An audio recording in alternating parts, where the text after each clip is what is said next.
Minshew taking a deep shot for Gardner. He's open. He's got it. And he's got a touchdown. Dallas Goddard, what a drive. A 36-yard score. And Minshew all fired up. We're all fired up. What is going on, guys? Welcome to Eagles Postgame Live. The Eagles get the W today, 33-18, move to 6-7 on the season. Guys, if you're new to the channel, please be sure to smash that subscribe button. If you're watching us live, be sure to comment, react with us. We're talking about our top takeaways. We're going to grade Gardner Minshew. We're going to give team grades and player the grades. Let's get started. I'm going to throw it over to my man, Shane. He is over there at @halfandhalf_TPL. What's good, Shane? I begged the Eagles not to make me come on a post-game show and talk about a loss to the Jets. So shout out to the Eagles for undoing some of the bad they did last week. I don't have to sit on a 2-game losing streak to the New York teams going into the bye. And it was interesting. I was getting ready for a shootout here in the second half, and Gannon locked it down right above me. My man Ty from the Pull the Pin podcast. What's good, Ty? What's going on, guys? How are we doing? Got a W. I don't know if there's much to say. I think the Jets are really bad, but we're probably going to lead off with that question after I introduce my man from Party on Broad. He is Rob Lange. Follow him on Twitter at Philly_Madness. What's good, Rob? I just saw a stat that if the season ended this very second, right now, nothing changes. The Eagles are the last wild card spot in the NFC playoffs. So we all thought, right? Oh, my God. And Minnesota just lost as time expired. All right. Is that Detroit's first win? That's Detroit's first win. They threw a touchdown as time expired. Goff finally wins a game without McShay. So now the Eagles, okay, now if it ends, now they just popped up to the second wild card spot. This thing's going there. Now, listen, they did what they needed to do. It may not have been the prettiest the whole game, but they came out. They didn't turn the ball over. They played good football. So kudos to them. It's a nice win going into the bye week. Now they got to get healthy. I feel like everybody limp off the field today. So let's jump right into the first question before we deep dive into Gardner Minshew. Was the Eagles win this good, or was the Jets this bad? I thought you looked at that first half. For me, the biggest takeaway was Gannon getting carved like a Thanksgiving turkey. It was brutal on the defensive end for the Philadelphia Eagles. On the offensive end, Gardner Minshew moved down the field again and again and again. It was clicking. The offensive line was strong. They were getting yards on the ground, setting up the pass. Minshew made major throws, big throws downfield, especially with Dallas Goedert, cementing him as a major target in this game. And then the second half came when the defense showed up a little bit more, but still, to me, it goes on the offensive side of the ball. I'll say the Eagles won this game more than the Jets, even though the Jets stink. They got awful stink. I was actually impressed with Zach Wilson until he threw that pick that clearly sailed on him there in that, I think, third quarter area. But for me, the Eagles won that game on the ground, time of possession. What about you, Shane? Did the Eagles win this game, or are the Jets that bad? Yes. I mean, the Jets are a bottom 6 team in the NFL, but so are the Giants, and the Eagles lost to them last week. And so, the Jets aren't a good team. It was nice to see the Eagles come out and play well on offense. The defense really struggled early, but then Zach Wilson turned back into Zach Wilson. So, I mean, it's both. But, yeah, I'm happy with how the Eagles played. It's not just because the Jets are an atrocious football team. What about you, Ty? I agree with Shane on that. I mean, the Eagles came out and won a game today. They didn't have to beat much of a team, but they came out and won a game.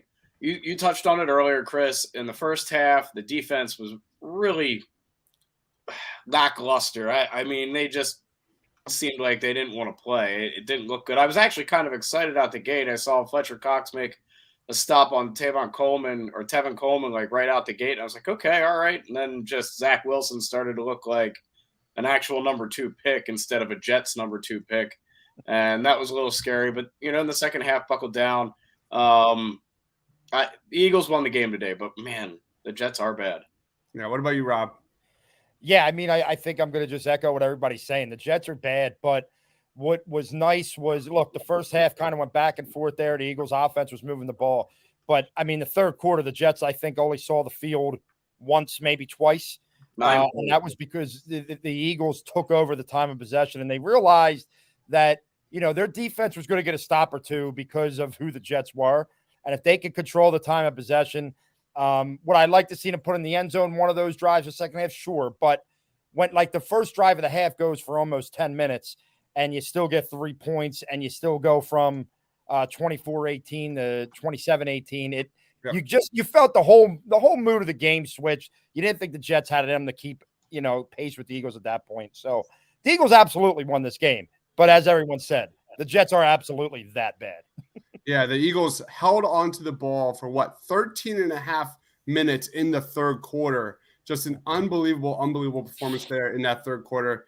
And just to kind of be devil's advocate, the Jets also had that horrible encroachment call on fourth down that gave the Eagles life there, that reminded me of like Eagles of, Christmas past, when we've seen that bite them in the ass during previous years. But let's go into Gardner Minshew, first game starting with the Philadelphia Eagles, 242 yards through the air, 2 touchdowns. I think that was on the first 2 possessions, 20 of 25, and 133.7 quarterback rating here. I thought Minshew did great just managing the game, not putting this defense in bad spots.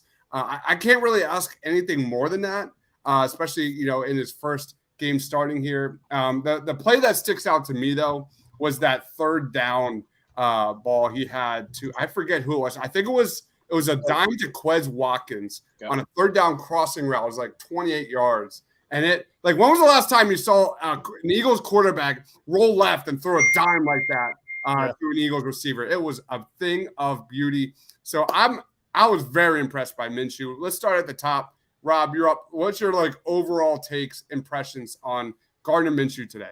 Well, I think you saw the good of Gardner Minshew, as you called it. He managed the game. He didn't turn the ball over. He made the throws that were there. He wasn't trying to force anything into tight coverage for the most part. Took a lot of the checkdowns. I think he used Dallas Goedert maybe the way that a lot of us would wish, he'd be used when Jalen Hurts is in the game. I mean, he went to Goddard early and often. Goddard has his career, high for receiving yards in a game.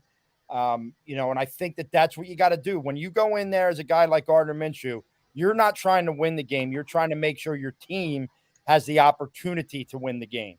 And you do that by not turning the ball over, running the game plan, taking what's given to you. And I thought he did a nice job of that. But what my favorite part of this is for 2 weeks, we don't have to get into the debate of Gardner Minshew's better than Jalen Hurts. What do we do in 2 weeks? No, we know what we do in 2 weeks. Thank you, Gardner, for your win. We're going to go back to Jalen if he's healthy, for the Washington game in 2 weeks. Amen. What about you, Ty? What was your take on Minshew's performance? He's a really nice backup quarterback. I was getting, and God, Shane, how old are you? 31. Rob? 37. All right, cool. I know how old you are, Chris. I don't need to ask. You see me play ball, so absolutely. I had tiny Ty memories of Coy Detmer today. No, right? Yeah. Game manager, a little funky kind of guy with a mustache or a beard. Dances. And I just was sitting there watching. I was like, holy hell. And I even called my dad. I'm like, who does this guy remind you of right now? And he was like, I don't know. I said, Coy Detmer, and he just lost it. I thought he did a great job for us today as a backup. That's what he is. He's a backup quarterback that has that type of attitude that can come in and spark a team. I think the guys probably love him. He's a little quirky. He's a little different. And Rob's right. He's not, there's no conversation here in 2 weeks. He came in, did what he needed to do against a bottom third team in the NFL. And it was kind of fun to watch, especially the first half. And then in the second half, they did exactly what they should have done. They ran the rock and bled the clock, period. You guys know the story about how he ended up at Washington State. Have you heard that? No. Go ahead. Okay, so Minshew was going to Alabama, and he knew he was going, and he was going to be like the third string quarterback, but he always thought he was going to be a coach, so he just wanted to go learn from Saban. Really? Until Mike Leach recruited him on a recruiting visit, and he asked him, he said, you just have to ask yourself, do you want to go be the third string quarterback at Alabama, or do you want to lead the nation in passing? and he committed to Washington State the next day. And he did lead the nation in passing. That's so That's awesome. funny. That's really, really cool. But it's so funny you mentioned Coy because I was thinking that of course the number 10. You think of Coy. Yeah. When you see Well, number yeah, 10. I mean that definitely helped, Yeah. spur it. But yeah. I remember vividly. I was like in the second quarter, and my wife and I were watching this game. I was number 10 my whole life in baseball, so I'm like, should I get a Minshew jersey? So I'm a softie with number 10s for how it is. But anyway, where do we want to go from here, Shane? I'm going to throw it to you. What do you want to talk about here? I don't know. I'm going to talk about Minshew for a second because I didn't, other than his recruiting story. I thought he played really well today. I think that's the best passing performance an Eagles quarterback has turned in since the Chiefs game in Week 4. Like they didn't ask him to do a lot in the second half. They ran the ball. Maybe they got too conservative in the second half. It doesn't matter. It worked out. But Minshew he made all the throws in the first half, and he looked good doing it. He's got really good pocket awareness. That's the biggest thing in his game. He's got good pocket awareness. He's good at stepping up into pockets, finding guys. I mean, his completion percentage over expectation was plus 21.2, and his EPA was plus 0.5 per dropback. Like he played a really good game, and I don't know that. I mean, I don't even know that he was a game manager until the second half. He played the first half, and he played really well. So, I mean, maybe it's managed game that gets a negative rap a lot of times, but he drove the ball down the field. I don't think he wasn't just distributing the ball to great passing targets and letting a run game carry him down like we usually use the term game manager. I mean, that's what people threw around with Mac Jones at Alabama. He had all these great players. That wasn't what happened. In the first half, Minshew drove the offense, and I thought he did a really good job doing it. And then in the second half, we got run heavy. The Jets only had the ball for 3 plays in the third quarter. Like, if you want to cool down an offense and your defense can't do it, that's one way to start, taking offense out of rhythm. All right, I'm going to just lead us off. Let's talk about Miles Sanders because he had by far the best game of this season. He had 24 carries today, by far the most this season, 120 yards on the ground, by far the most this season. He had 3 catches for 22 yards. And most notably, there was a big play there in the second half where he got a huge run. He got a nice lane, and you saw him hold on to the ball. When have we seen Miles Sanders, dumb football and Miles Sanders are synonymous in the second halves this season. And I'd love to see him wrap that ball up and fall on the ground and, do what he needs to get done. So Miles Sanders, I know he got hurt here. I don't know what the injury is. If anybody knows it right now, I know he was out the rest of the game. It did not look good. As soon as he hit the ground, he was clearly in pain. But Miles Sanders, I got to give it to him because I've ripped him a lot. I'm not the biggest Penn State fan out there. I'm biased. I will fully admit that. But he definitely has had his struggles here during major game management situations for sure. But I thought he had a terrific game today, and I'm going to give him tons of props. I'm going to throw it to you, Rob. What was your kind of general impressions on Miles Sanders, who showed up today? I mean, he ran hard. He held on to the ball. There were no dumb plays. I think the concern here is he got hurt again. You don't know how serious it is, but look, everybody wanted to call the quarterback in Indianapolis, who we're not allowed to say his name anymore, I guess, injury prone. Well, Miles Sanders is more injury prone. The guy, he gets hurt every time. He got hurt the last game, right? Yeah. He got hurt at the end of the last game. So, I mean, what it tells me is don't expect Miles Sanders to be here much longer. From a future standpoint, the Eagles are going to have to look to get a running back in here to be the lead back because I think Gainwell is what he is, but he's not a lead back. But for what it was, I just hope he's all right because he does provide, a little bit of assurance with the way he gets 4 or 5 yards a carry. I mean, he's the first 100-yard rusher in 15 games for the Eagles. Mm. So I think from that standpoint, but I also have now watched a bunch of running backs this year run really well. And the only reason for that is because this offensive line, even with Brandon Brooks out, can argue that they're one of the best in football. I mean, they really can argue that. They are tremendous. They're road graders. Landon Dickerson has gone above and beyond what any of us expected in his rookie year. And when you watch him and Mailata line up together like that, it's scary on the left side of that line. I mean, it's downright scary. At one point, it was those two, and then Nate Herbig pulled up behind him. It had to be like 1,000 pounds of man. Like it was just gargantuan. It was huge. So I give credit to the offensive line. But hey, I just hope Miles is healthy for his sake, his career, because we just can't see him stay on the field.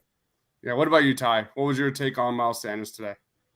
My take on Miles Sanders is you just don't know which Miles Sanders is coming to the field. Yeah. So, like, he's got the ability to have a game like this today, run between the tackles, run outside the tackles, catch that crossing pattern early in the game that was a big first down play for him when the game was still kind of tight. He has that ability, but, durability issues. And then sometimes he shows up and just doesn't look like that guy. Drops passes, doesn't hit the hole hard. His patience isn't in the same coordination as it normally is when he runs the ball. I'd just like to see some consistency out of him. And that would be a big plus. But I'm with Rob. I don't think he's here for the long haul. I don't think he stays on the field enough, and they need to find a lead back. And that I don't think it's going to be him for I don't think it's going to be him for the long haul. Here's that big play from Miles Sanders. Shane, what's your take? I think Miles Sanders' performance today is going to get overrated because he went over 100 yards. I mean, that run right there, that big run, which was, I think that was his last play of the game. It hurts the ankle. Before that run, he had 3.6 yards per carry against a run defense, giving up 4.5 yards a carry. And so I don't think he was bad. To me, Miles Sanders is just a guy. He's always just been a guy.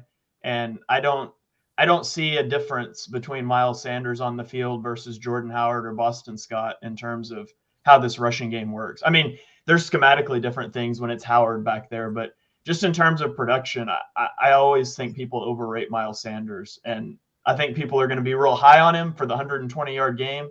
I didn't think it was anything special today. I thought he was fine. Didn't fumble, which was good. But I loved, a couple of weeks ago when he ran out of bounds, and I had a whole bunch of people telling me on Twitter, you can't expect a guy to go down there and understand that and all that, blah, blah, blah. Well, I love that Kenny Gainwell, a rookie who has like 50 carries this season, slid down after he got a first down instead of going out of I bounds. remember that. It was great. All right, let's go on to Dallas Goedert.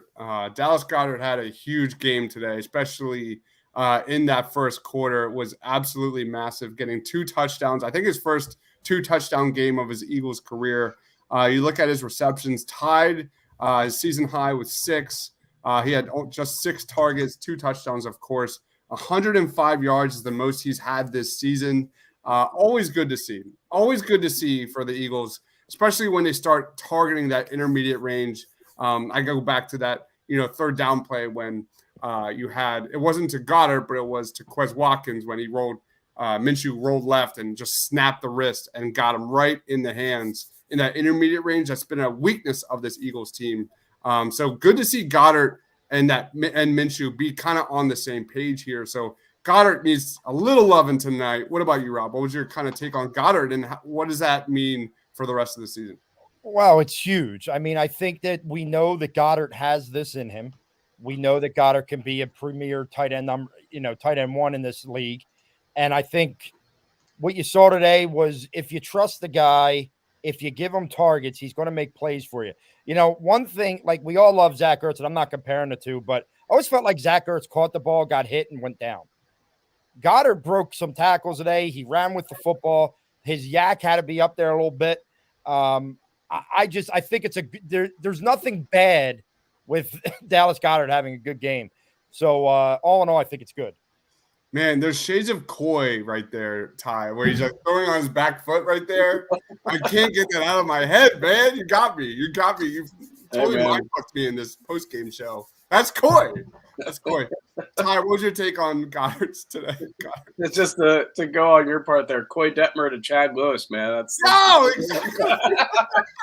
I mean, that's more Goddard based, right? Like Goddard's more of a Selleck, Chad Lewis, bang around a little bit type of tight end, and Ertz was more of a Ferrari tight end, if there is such a thing, where I'm gonna get open, I'm gonna catch the ball, and I'm gonna get my catches. But I love seeing them, involve the tight end, and usually in a game like this against a defense that just isn't great, You look for a player to step up, and he did. And they didn't bracket him as much as he was last week. Last week they really they concentrated on slowing him down and Devonta Smith. And today, they still really held Devonta Smith in check, but they didn't do the same to Goddard, and he went off. What about you, Shane? Yeah, Goddard was tremendous in the first half. Got away from him some in the second half. Again, I think it was just more of a product of being so conservative. But best game of his career, first multi-touchdown game, only a second game over 100 yards. So he had a high in receiving yards as well. So great performance from Goddard.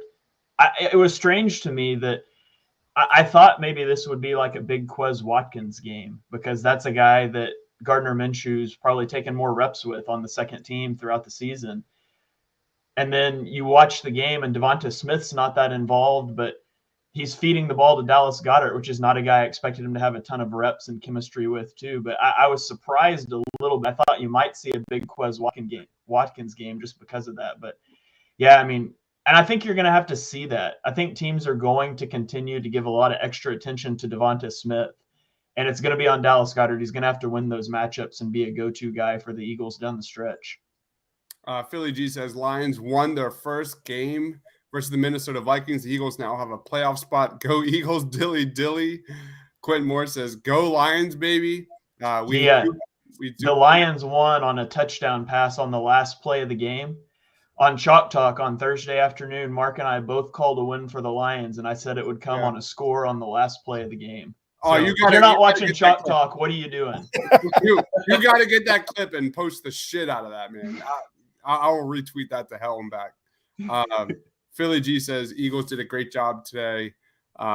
Alexander says he didn't have many plays this game, but do you think I should get a Devontae? Rob holds up a Devontae Smith jersey. I'll tell the preseason. He's here for the long haul. Yeah, no. If there's anything we've learned this year is we don't know anything about Jalen Hurts yet. I think that's, I'm definitely leaning out against Jalen Hurts. Jordan Mailata is amazing, and then Devontae Smith is going to be legit. There's no question about that. So yes, I would say that is a pretty safe bet. We should keep Smith 100%. I'm not going down this road. I am. I was waiting. Oh my God, Dibes. I want you. I want Chris Malley. I want all you guys who sat on here for show after show leading up to that draft telling me this guy was going to be perfect here. What are you doing in that kick return when you let that ball go like that? What in the hell are you doing? Yeah. Oh my God. It's kind of been like, I look back at this season and it's been, always like two bad, one good for the most part. And there's just no defending him anymore at all. That's kind of been my take. Or last week is like not even worth talking about. Like the proof is on the tape. Like you just watch the game and he shouldn't be on the field. Yeah. That's how obvious it is. We didn't do grades of Minshew. I want to do a real quick run through grades. Shane, what was your grade of Gardner Minshew in this game? I'm going to give him an A. He completed 90% of his passes. He never put the ball in danger, and the Eagles' offense was on fire in the first half. I don't think you can ask for anything more. I thought he played really well. What about you, Ty? I got to say something about Reagor quick. Sorry.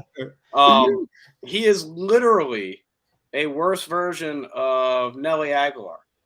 I mean, he's absolutely worse. And I didn't think that could be a possibility when Aguilar went into his doldrums. Now, I mean, he's doing okay in New England. I think I haven't paid much attention to him, but it's as much mental for that guy now, I think, as it is physical. I think he's actually thinking to himself during plays, which is awful. You need to react, not think. It's bad. My grade for Minshew, though, is definitely an A. He did everything he needed to do today. Didn't turn the ball over, which is the biggest key for a backup, and came in and got them through a week without their starter. Hey, Rob? Yeah, I think A's the way to do it for everything that everybody's saying. He did what you needed him to do. He didn't turn the ball over. He didn't make too many plays that cost you anything. And then, Nick Sirianni did a nice job of protecting him. Some people might have been upset with the conservativeness, but, hey, it worked for him today. So I don't really think you could be that upset right now. But I think Minshew did exactly what you wanted from a backup quarterback, Philadelphia, a backup quarterback, not your answer going forward, a backup quarterback, Yeah. and he gets an A for that. Yeah, I love the way he got Goddard involved in this game. That is such a huge key for this offense, which has been god awful lately. So I'm really happy to see that. You kind of like coming into this game, you wanted to know, what would Nick Sirianni's offense look like? You're clearly going to be running less behind Gardner Minshew with no Jalen Hurts. You look at this Eagles offense; they had 13 passing first downs in this game, which I love to see. You look at how they, executed on third down, 6 of 13. It was overall very, very good. I'll go an A- on my end. I'm very happy what I saw from Minshew, especially rolling left, nailing Quez Watkins on that play on a crossing route in that third down. Like that is something, that intermediate area of the field. If we're starting to talk about, getting Goddard involved downfield a little bit, I'm really happy about Minshew's performance and what it means moving forward. Not talking about 2022, but I'm talking about this year. But we have a comment here by Philly G says, what do y'all think about the Lions winning their first game and the Eagles got a playoff spot? And I think that's got to be the next conversation. The next conversation, I'm going to share my screen here. Let's look at where the Eagles stand now. The Eagles are at 6-7 behind the San Francisco 49ers and the Rams. They're right there. And you look at kind of the remaining schedule. They've got Washington, New York, back-to-back at home, at Washington, and then to finish out the Dallas Cowboys, 6-7. Like, could we see a playoff run by the Eagles here, given what we know so far? So I'm going to throw it to you, Rob. Is it possible the Eagles could be playing a playoff game? And I'm going to hold a caveat. Is that in their best interest? Well, yeah, it is. I don't want to hear that at this point they've won too many games to say, oh, we need a better draft. No. Making the playoffs with a young team, a young coach, is always in your better interest, in my opinion. I'm not, this isn't the NBA. All right, tanking does you no good. Secondly, is it possible? Sure, but what you're going to have to understand is you have to at least take one of two against Washington. You have to get your revenge on the New York Giants. And that Dallas game could loom large. Now, they have 6 wins right now. I think 9 gets you in the NFC. I do think if they go 3-1, 9 will get you in. Can 8 get you in? Maybe, because the league is so mediocre. But sure, if you want to know if it's possible, I think it's very possible. And honestly, I think it's in the Eagles' hand at this point. I think they control their own destiny. It's one of those win the games you need to win, and you'll be in the playoffs. We have some anti-Jalen Hurts comments. Jalen Hurts is not starting caliber. Minshew is the better quarterback and has been. Hurts is a worse version of Marcus Mariota. And then they're 2.0. All right. The quarterback controversy in Philadelphia is back. It's only been a couple years. Ty, what's your take? Could you see the Eagles getting to the playoffs, and is that what should happen? I have been very vocal on this post-game show about me not wanting them to make the playoffs. I'm kind of turning my tone at this point. I agree with Rob. They've got too many wins at this point that your draft pick's no longer really what you're looking at. Playoff experience is paramount in this league. Getting it is extremely important. Do I think they have a chance in hell? No. I think they'll get blown out of the water wherever they have to go in that first playoff game. Yeah.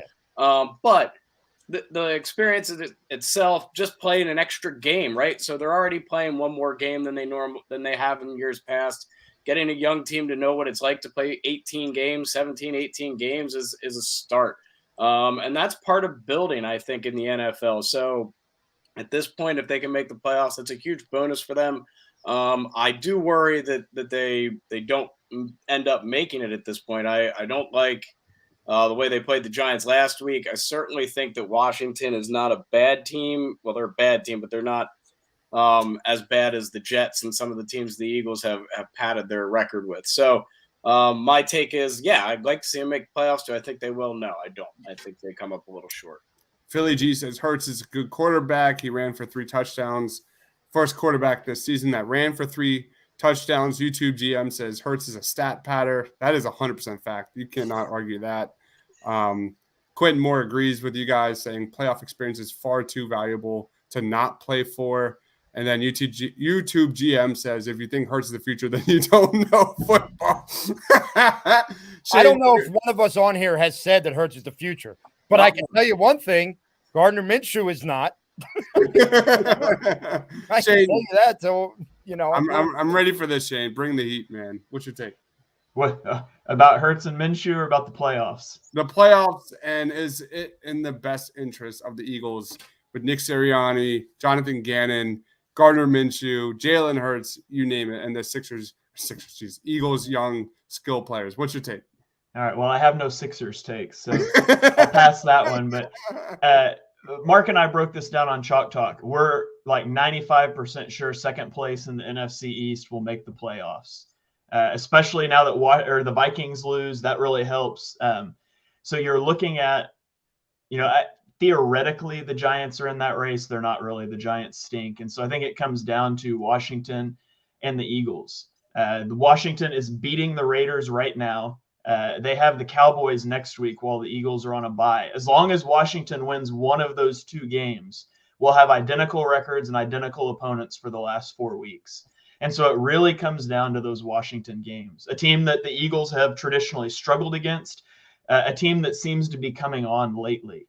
And so, right now, I'm saying that the Washington football team probably takes that last wild card spot. They probably take second place in the NFC East. But I think it ultimately comes down. It's in the Eagles' hands. They got to go they control their destiny. If they go beat Washington, they're going to go. And the added thing is that the football team is going to play Dallas in week 16. The Eagles play them in week 18 when they might rest starters. So that sways it in your opinion as well, or in your favor as well. As for do they want to make the playoffs? Of course. That playoff experience is valuable, especially for your young guys on your roster. You want to get Nick Sirianni in a playoff environment. I mean, he's been there as an assistant coach. You want to see him there as a head coach. You want to see Jonathan Gannon calling defense. You want to see Landon Dickerson. You want to see a bunch of these guys in a playoff atmosphere. And so to me, that dramatically outweighs, 5 or 6, 7 spots in the draft. Can I have to talk to Mr. YouTube GM here because they are literally contradicting themselves. Minshew was a legitimate solid starter on the worst team in the league. How are you legitimate when your team stinks? Okay. I know it wasn't all him that stunk, but he did nothing to make them better. They were a bad team. He is a backup quarterback at best in this league. He will never be anything more than that. You guys said it. Who's Gardner Minshew? He's probably Coy Detmer in this league. He's probably Coy Detmer in this league. Now I'm done. Let's point out there's nothing wrong with that. No, none at all. You know what? Jalen Hurts may be a backup quarterback too. I agree. I think Jalen Hurts could be. Exactly. And that's what drives me nuts about these people who are watching us and saying that Hurts isn't the guy. We're not saying he's the guy either, but right now you've hitched your wagon to him for the season, right? You're not going to make the change now. He hasn't done anything to make that change. Go ahead, Shane. To Rob. In his first year as a starter, Gardner Minshew had a higher completion percentage, higher touchdown percentage, lower interception percentage, higher yards per attempt, and higher QB rating than Trevor Lawrence with the Jags. Hey, just saying. I'm not saying. I just looked that up. I just looked that up while you were talking, just because I was curious. I'm not saying he's better than Trevor Lawrence. Right. But I did think that was really funny. This is absolutely correct. He's a good game manager. Yep. But if you're a good game manager, that does not mean you're a legitimate starter in the National Football League. Yeah. Kirk Cousins, like Kirk Cousins is a game manager, but the fact is Kirk Cousins has never won anything because he's not that great of a starter. I don't know. I got to go see Santa with my kids, so I'm done this conversation. Okay. I have 2 minutes. I got 60 seconds. I'm talking about Hurts and Minshew, and then you can steal it back from me. You can mute me in 60 seconds. Ready? Yeah. Okay, here we go. Is Gardner Minshew a better quarterback than Jalen Hurts? Yes, he's a better passer than Jalen Hurts. Should you play Gardner Minshew the rest of the season? No. Why? Because you know what he is. He is like somewhere between like the 25th and 32nd best quarterback in the NFL. There's intrigue that maybe Jalen Hurts can be more. Do I think he's more? No. Do you play him the rest of the year and see? Yes. All right, I'm done. Okay. That's perfectly stated. Let's go into player of the game. Rob, who's your player of the game? Oh man, I like it was a weird game. I'll go Miles Sanders because he broke 100, and the Eagles haven't had a running back break 150 games. I know what Shane's saying, and he's right. It wasn't the flashiest 100 yards, but they were able to control the clock on his back with the running game. But honestly, it's like every week I feel like I could just say I'm giving it to the offensive line. I mean, that's just how good they've been. But just to be different, I'll give it to Miles Sanders and go from there. What about you, Ty? I mean, the obvious choice is Dallas Goedert. I mean, Goddard had a breakout day today and made his presence felt. So I'll go with Dallas Goedert. Shane? All right, I also have an award I want to give after this, but I'm going to give my game MVP to Gardner Minshew. Thought he played a great game, especially, coming in as the backup, maybe not having worked a lot of reps with a lot of the first teamers. So thought he played really well today. Also, I want to give an award, the participation award to Jack Driscoll, to Nate Herbig for snapping that ball over Gardner Minshew's head just so Siposs could get on the field for a play today. So just everybody wanted to be involved today. He wanted to make sure Siposs got a punt in. So there you go. Shout out to him. Quentin Moore says Minshew's mustache gets the player of the game. That's so good. That's so good. I'm going to go, you guys all nailed it. I'm going to go off the cusp here. I'm going to go in the left field. I'm going to say Josh Sweat. Gets my player of the game. He had a sack and a half here. And what was possibly one of the best sacks of the entire season. Dude just completely leveled Zach Wilson on this one. Down. I'm surprised he didn't get a penalty on that one. I know. That was a legit sack, man. He lifted him up and landed right on top of him. Just hit him right there in the chest. I just want to point out he got that sack because of Javon Hargrave. That was a great job collapsing that pocket by Hargrave. Well said. And when you like look at and when you project the Eagles moving forward, the Eagles sack percentage among the worst in the NFL. They have really struggled getting to the quarterback. You saw Javon Hargrave get a sack today. Another great game today. Hopefully that is something the Eagles can get rolling. Because if we're talking playoffs, the Eagles defensive line has to get better from where they have been. So I really want to see Josh Sweat because he just got paid, 3 years, $40 million. So he needs to earn that contract. We all thought he was going to be this breakout star this season. I want to see Josh Sweat kind of get in that, get a little momentum and get to the quarterback. Yeah, Tom. Is this the first time that Dibes has given the player of the game to a player instead of a coach? Yes, I think it is. Yes. Where I was shaking my head, not to your comments, but to this comment that you put up onto the screen. I'm just at a loss anytime anyone compares fucking Tom Brady to anybody. All right, even early in his career when they were a run-based offense. Oh my God! Early in his career by them winning the Super Bowl, is that what you mean? When they won the Super Bowl? Did he literally take over at once? I don't know. Listen. You can find me at Philly _man. I think I have to go on this though. I don't think I can hang in to the end of the show. Yeah, it's pretty epic, especially when we get this comment. Rieger is a god. I hope his ETF picks are better than his football takes. Probably not. No. All right. Let's wrap it up, guys. We crushed this. We're at 39 minutes. I'm going to throw it to Shane. Where can we find you, man? Let's wrap it up. Find me on Twitter at @halfandhalf_TPL. Live tweet clips of the games while we're going. And shout out to the guy, I can't remember his name now, but that showed me a site that I can rewind on now. I haven't had the option to do that. So in the past, if I missed a play, it was just gone. So follow me on Twitter. Check out my twice-a-week podcast, Chalk Talk, reviewing on Tuesdays, previewing on Thursday or Fridays. It's where you get tidbits like the Lions are about to win their first game. On the last play of the game. On the last play. Gold. Straight gold. Todd. You can find me at TyBook3 or at PTP2021. Tomorrow, 3 o'clock, Pull the Pin podcast. We review the Hero World Challenge. We talk about Tiger. We talk about golf video games. And we're also going to talk about some other awesome golf-related material. So check us out 3 o'clock at the Painted Lines YouTube channel tomorrow.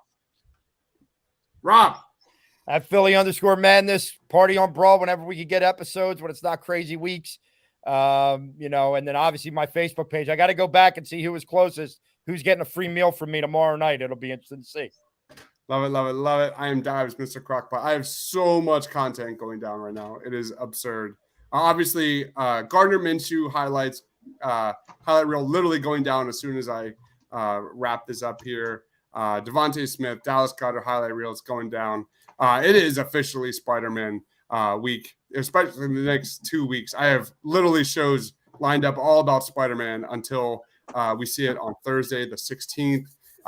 Spider-Man trivia, Amazing Spider-Man 2 reviews on Tuesday night, and Homecoming and Far From Home reviews coming in the near future.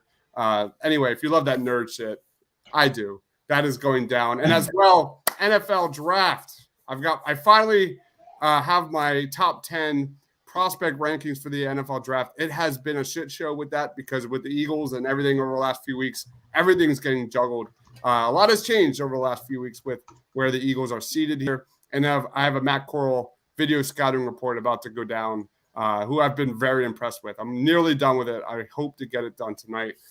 So he's a very interesting quarterback prospect, arguably the top in this draft. So thank you, everyone, for watching. Please be sure to smash that subscribe button.